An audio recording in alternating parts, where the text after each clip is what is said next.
Pensiero del giorno, venerdì 4 luglio. L'amore dà senso a tutto. Dovete capire cosa significa quella parola della scrittura. Preferisco la misericordia al sacrificio. Vangelo di Matteo, capitolo 9, versetto 13. Perché Dio vuole misericordia da noi? Perché vuole che siamo come Lui?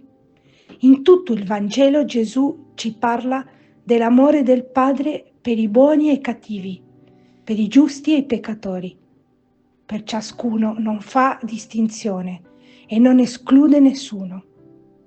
Perché la misericordia e non il sacrificio?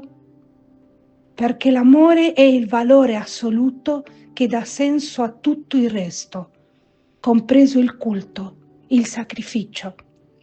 Infatti il sacrificio più gradito a Dio è l'amore concreto per il prossimo, che trova la sua massima espressione nella misericordia.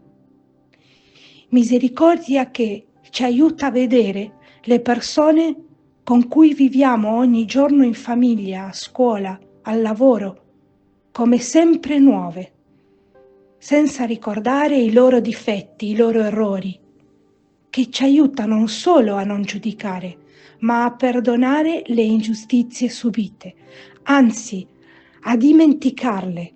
Il nostro sacrificio non sarà tanto quello di lunghe veglie e digiuni o di dormire per terra, ma di accogliere sempre con il cuore tutti coloro che ci passano accanto, siano essi buoni o cattivi.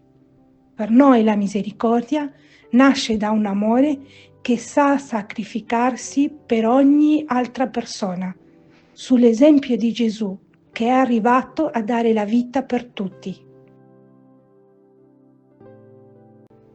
Chiara Lubick, estratti dal commento della Parola di Vita, giugno 2002.